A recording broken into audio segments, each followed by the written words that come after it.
अस्सलाम वालेकुम मेरे सादा से पाकिस्तानियों। मेरा नाम रेहान तारिक है और आप मेरा यूट्यूब चैनल और फेसबुक पेज देख रहे हैं। करोड़ हा दरूद आका दो जहां नबी मेहरबा मोहम्मद मुस्तफ़ा सल्लल्लाहु अलैहि वसल्लम पर। इस दुआ और इस उम्मीद के साथ इस व्लॉग का आगाज करते हैं कि अल्लाह रब्बुल इज्जत इस मुल्क के फैसला साजों के दिलों में सादा से पाकिस्तानियों के लिए नरमी पैदा करते। अडियाला जेल में बैठे कैदी नंबर 804 की एक कॉल पर पूरा पाकिस्तान सड़कों पर निकल आया। बावजूद इसके एक दफा 144 नाफिज थी। दर्जनों अफराद को गिरफ्तार किया गया है। दर्जनों उम्मीदवारान गिरफ्तार हुए हैं, वोटर सपोर्टर्स गिरफ्तार हुए हैं। लेकिन एक कॉल के ऊपर हमारे पास ऐसी इत्तलात मौजूद है। हमारी टीम ने वीडियोस कंपाइल की है कि कुरम एजेंसी का इलाका हो, मोहम्मद का इलाका हो, वफाकी दारुल हुकूमत इस्लामाबाद हो, लाहौर शहर हो, लाहौर शहर का इलाका शादरा हो, वो शब्बीर गुजर की रैली हो, बड़ी तादाद में लोगों ने अपना फैसला सुनाया है। अगर ये कहा जाए कि पाकिस्तान अपना फैसला सुना रहा है तो ये कहना गलत नहीं होगा। इस पावर शो के बाद पाकिस्तान तहरीक इंसाफ ने अपना इंतखाबी मंशूर भी अनाउंस कर दिया है और एस्टैब्लिशमेंट ने भी प्लान बी और प्लान सी पर अमल दरामद शुरू कर दिया है। बाजवा डॉक्ट्राइन के बाद जनरल आसिम मुनीर डॉक्ट्राइन क्या है और जनरल आसिम मुनीर की सोच को समझना इसलिए जरूरी है कि आज की सियासत में chief of the army staff की सोच को समझे बगैर आगे नहीं बढ़ा जा सकता है। फिर आज ही शाम 6 साढ़े 6 बजे के करीब एक इंपॉर्टेंट प्रेस कॉन्फ्रेंस होने जा रही है। इस प्रेस कॉन्फ्रेंस का अहवाल भी आपके सामने रखें। फिर गुज़श्ता रोज इमरान खान जब अडियाला जेल में थे और साइफर केस की कार्रवाई बड़ी तेजी से आगे बढ़ी, 25 तारीख को जो कुछ हुआ, उसके बाद 27 को और फिर उसके बाद अब पीर के रोज तक इसको मुलतवी कर दिया गया है। इसमें क्या होने जा रहा है और अडियाला जेल में इमरान खान और साइफर केस की जो कार्रवाई है उसका आपको देखा हाल भी दुनिया न्यूज के एक रिपोर्टर है, कोर्ट रिपोर्टर है, उन्होंने बयान किया है, वो भी आपके सामने रखने की कोशिश करेंगे। लेकिन उससे पहले मैं इंतहाई अदब से आपसे रिक्वेस्ट करता हूं कि अगर आपने हमारा चैनल सब्सक्राइब नहीं किया तो चैनल को सब्सक्राइब कर ले। अगर वीडियो पसंद आए तो लाइक और शेयर करना इसलिए बहुत जरूरी है कि हमारा मैसेज मैसेज तक पहुंच सके। और अगर बेल आइकन प्रेस करेंगे तो ऐसी बहुत सारी वीडियोस तवातुर से बर वक्त आप तक पहुंचती रहेंगी। मेरे ज्यादा से पाकिस्तानियों, सबसे पहले जो आज की इंपॉर्टेंट डेवलपमेंट है जिसका हमने भी इंतजार किया कि वो हो ले तो उसके बाद आपसे मुखातिब हो, वो इमरान खान की दी गई कॉल के ऊपर लोगों का सड़कों पर निकलना है। और हमने आपको बताया था कि रिस्पॉन्स चेक करना मकसूद है। इससे इमरान खान भी रिस्पॉन्स देखेंगे कि उनकी लोग कितनी बड़ी तादाद में निकलते हैं और इस्टेब्लिशमेंट या मुक्तदर भी रिस्पॉन्स देखेगी कि इसके बाद क्या प्लान करना है। हमारी इतलात ये है और जो वीडियोस हमारे पास आई हैं उसके मुताबिक लोगों ने बड़ी हिम्मत करके सड़कों पर आने का फैसला किया, रैलियां निकाली हैं, पाकिस्तान तहरीक इंसाफ के झंडे भी लहराए गए हैं। और ऐसे वक्त में कि जब रात से ही क्रैकडाउन शुरू हो गया था, रावलपिंडी में बहुत से लोगों को गिरफ्तार किया गया, वजीराबाद में बहुत सी गिरफ्तारियां हुई हैं, लाहौर में दफा 144 की खिलाफ वर्जी पर बहुत सी गिरफ्तारियां हुई हैं। ऐसे में और फिर 9 मई के डसे हुए लोग हो और लोग सड़कों पर आ जाएं, ये बहुत दिलगुर्दे की बात है। और इस पे क्रेडिट जाता है इमरान खान के उन सपोर्टर्स को, वोटर्स को, जिनको इमरान खान ने एक चैलेंज दिया था और उन्होंने चैलेंज पूरा कर दिखाया है।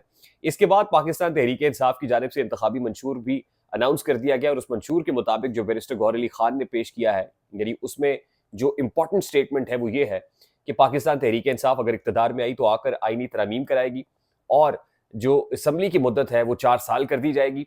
वजीर आजम बराह रास्त मुंतखब होगा। अब असम्बली की मुद्दत 4 साल करने वाला जो प्लान है और वजीर आजम के चुनाव वाला मामला है, थिंक टैंक इस्लामाबाद में बैठकर भी इस पर काफी कॉन्सल्टेशन कर रहा है और मुक्तदरा को भी ये प्लान दिया जा रहा है। और लगता है कि पाकिस्तान तहरीक इंसाफ तक भी खबर पहुंच गई है, जिसके बाद वो अपने आप को मुक्तदरा के उस प्लान से अलाइन करके पेश कर रहे हैं और बता ये रहे हैं कि जो आप सोच रहे हैं हम भी ऐसा कर सकते हैं। हमने आपको पहले ही खबर दे दी थी कि एक ऐसे प्लान डिस्कस हो रहा है जिसके अंदर असम्बली की मुद्दत 4 साल करना जेर गौर है। वजीर आजम 2 साल के लिए आएगा और अगले 2 साल और वजीर आजम होगा। उसमें पाकिस्तान तहरीक इंसाफ ये कह रही है कि वजीर आजम बराह रास्त मुंतखब होगा। और आपको याद होगा कि कन्वेंशन सेंटर इस्लामाबाद के अंदर chief of the army staff general Asim Munir ने जो खिताब किया था उसमें कहा था कि लोगों के पास ये हक होना चाहिए कि कौन वजीर आजम होगा। खासतौर पर जनरल कमर जावेद बाजवा की डॉक्ट्राइन के बाद अब जनरल आसिम मुनीर डॉक्ट्राइन बहुत पॉपुलर हो रहा है। जनरल बाजवा डॉक्ट्राइन का नाम असल में सीनियर सहाफी सुहेल वड़ाइच साहब ने तजवीज़ किया था और अब जनरल आसिम मुनीर डॉक्ट्राइन भी सबसे पहले सुहेल वड़ाइच साहब ने ही मेंशन किया है। और उसके बाद सलीम साफी साहब ने आज आसिम मुनीर डॉक्ट्राइन के ऊपर एक बड़ा भरपूर कॉलम भी लिखा है, क्योंकि सलीम साफी साहब उस दिन कन्वेंशन सेंटर इस्लामाबाद में मौजूद थे और वहां पर जो कुछ हुआ उसका आंखों देखा हाल भी बयान किया गया है। अब जनरल आसिम मुनीर साहब की गुफ्तगू को देखते हुए चंद चीजें जो बड़ी इंपॉर्टेंट है और वो इसलिए जरूरी है कि chief of the army staff की जो थॉट है, अगर आप वो समझ लेंगे तो आपको जो सियासी मंजरनामा है वो समझ आ जाएगा। Chief of the army staff ये कहते हैं कि मैं DGISI भी रहा, DGMI भी रहा और अब chief of the army staff हूँ। बहुत सारे लोग, तकरीबन तमाम सियासतदान ही वो वज़ारत उज़्मा की कुर्सी पर आना चाहते हैं, यानी इक़्तिदार में आना चाहते हैं, और जिसको इक़्तिदार नहीं मिलता वो चाहता है कि इक़्तिदार छीन कर ले लिया जाए। सियासत बुरी है, बहुत से लोग सियासत में अच्छे हैं, बहुत से लोग जो है वो सियासत के अंदर बुरे भी हैं। अच्छे और बुरे लोग हर इदारे के अंदर भी मौजूद होते हैं। उन्होंने अपने इदारे की तरफ भी इशारा किया कि अच्छे और बुरे लोग हर जगह पर होते हैं। 100% तो फरिश्ते नहीं हैं, ये अल्लाह ताला की तक़सीम है।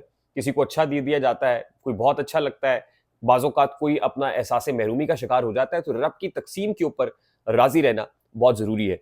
फिर उन्होंने यानी सियासतदानों के ऊपर जो तनकीद की और सियासत में जो कुछ हो रहा है उस पर भी तनकीद की, मोर और लेस ऐसी ही बातें नदीम अंजुम साहब ने भी की थी। फिर जो बड़ी इंपॉर्टेंट बात उन्होंने की है वो सोशल मीडिया से मुताल्लिक है, और सोशल मीडिया को उन्होंने एक बार फिर शैतानी मीडिया करार दिया, और फिर कुरानी आयात के हवाले भी दिए, और फिर ये कहा कि मैं कुरानी आयात के हवाले से ये साबित कर सकता हूँ कि सोशल मीडिया शैतानी मीडिया है।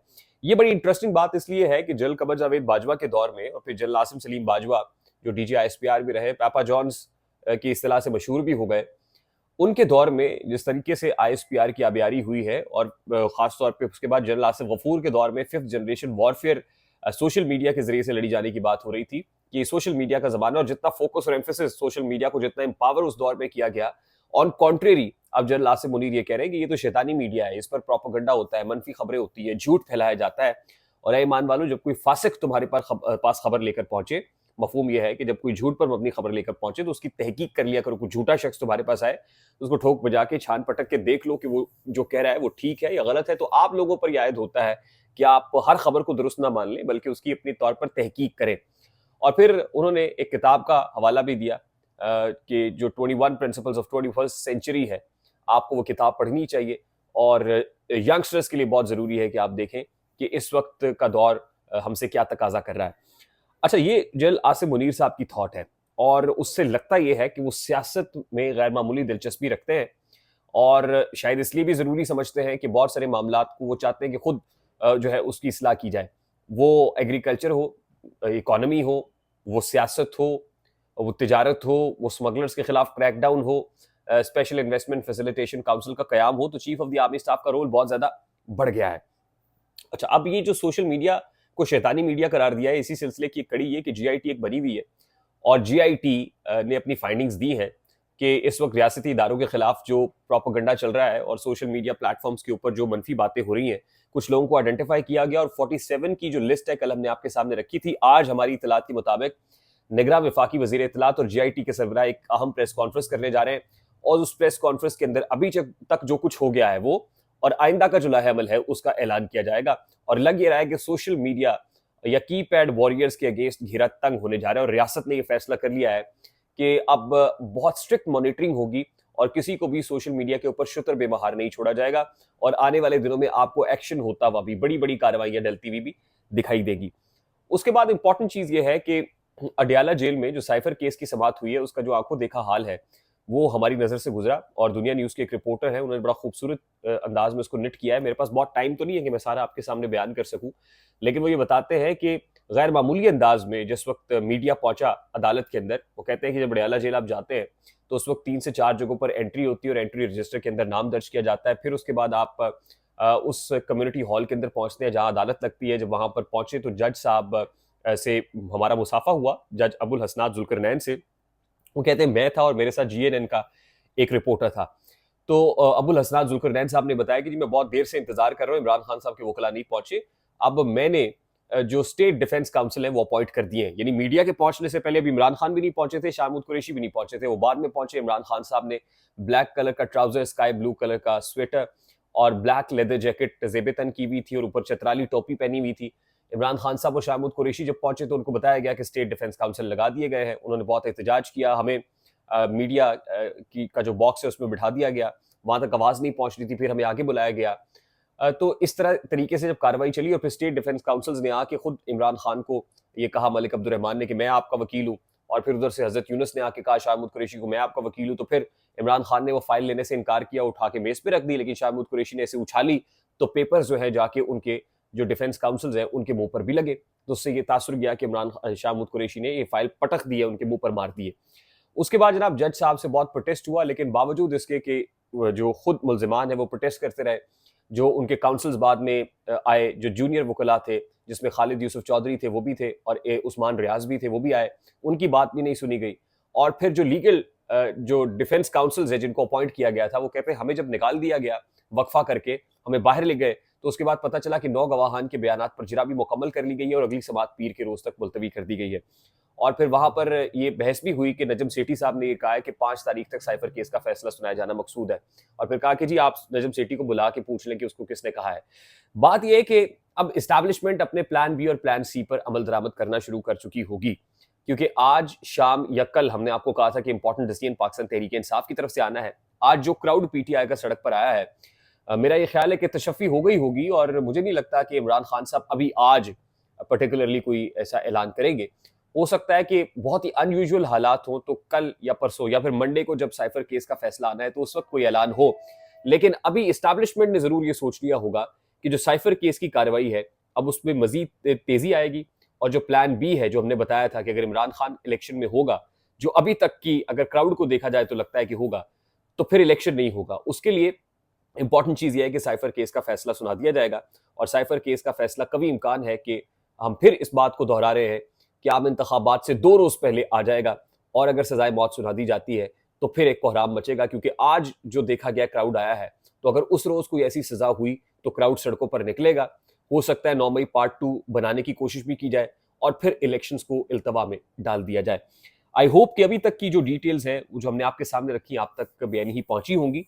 अगर आप तक पहुंच गई तो आगे पहुंचाना मत भूलिएगा। अगर आप हमारे चैनल पर नए हैं तो चैनल को सब्सक्राइब कर लें, और अगर बेल आइकन प्रेस करेंगे तो ऐसी बहुत सारी वीडियोस तवातुर से आपके निगाह से गुजरती रहेंगी। मुझे रेहान तारिक को इजाजत दीजिए, अपना बहुत सारा ख्याल रखिएगा। अस्सलाम वालेकुम।